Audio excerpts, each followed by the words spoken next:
Texas lands the number 52 overall prospect in the 2024 class, and a guy that they have been on for quite some time, and four-star Waco Connolly safety Kobe Black here with Horns 24/7 recruiting analyst Hank South. Hank, Texas wins a recruitment they've been in for a very long time. They finally get Kobe Black on board. What does this mean for this 2024 class as we head closer to signing day?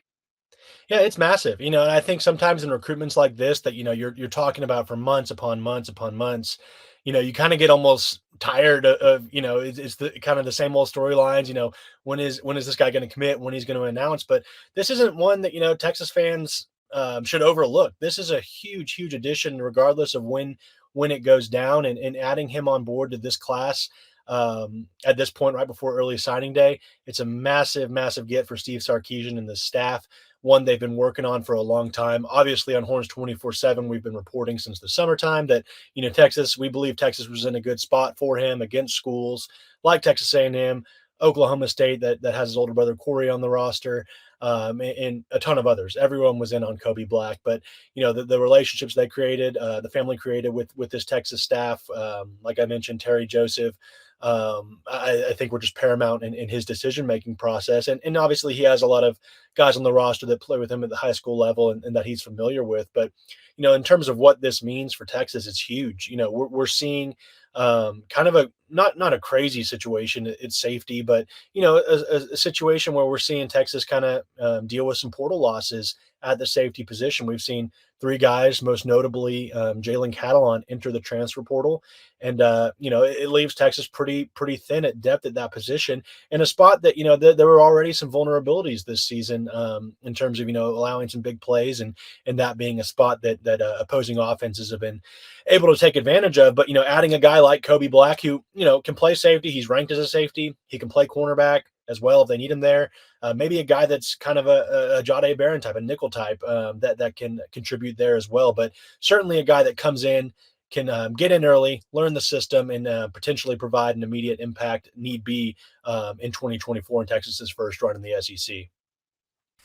Yeah, Hank, you mentioned it's no secret that the Longhorns are going to need that help Yeah. in the secondary. So if Kobe Black is to take some early snaps, whether it be at safety, whether it be at corner, whether it be at nickel, what kind of playing style, what kind of impact on the game is Kobe Black going to bring that Longhorn fans can expect next season? Yeah, I mean, he's just a really sound football player, and he's got experience on both sides of the ball. We've seen him at Connolly out in Waco, contribute big time, on the offensive side of the ball. So, he's one of those defensive backs that obviously has good ball skills. Maybe he can create some turnovers. He's a really instinctual player. He has a really great length. Obviously, you love to see that in cornerbacks. Defending these big receivers, but I just think he's a really rangy, long, instinctual, physical cornerback defensive back. I go between calling him a safety and a cornerback, but he can truly do both. I think he's a guy that the staff really has a lot of options with, and can certainly utilize his skill set and get the most out of him. All right, so they get Black into the class finally, and now Texas back into the top five. This is going to be, if it finishes this way at least, the third straight top five class for Steve Sarkisian. But it seems like the Longhorns aren't done yet, and they may not be done yet at the safety position. Hank, does this commitment help push the needle in the Longhorns' efforts to try and flip five-star safety Xavier Filsame from Florida? Yeah, I does it help? Maybe. I think it certainly gets the momentum rolling more with Texas. Obviously, they've had a strong fall, adding guys like Brandon Baker and Ryan Wingo, and closing down towards this signing day. With some momentum going its way. So I think it certainly, helps in that regard. I think Texas has been in a strong position for Phil Same, really in the last few weeks since we saw him take that midweek unofficial visit to Austin. I think it was Thanksgiving week.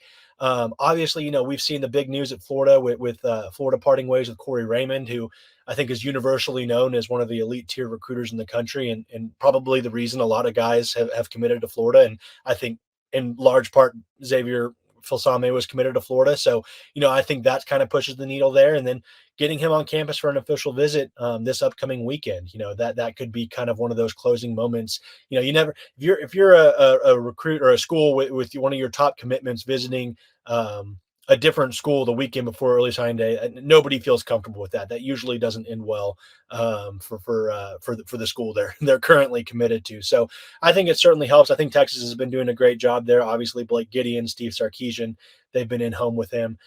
So I think they can potentially get this one done. Assuming this weekend visit goes well and they stay the course in this one.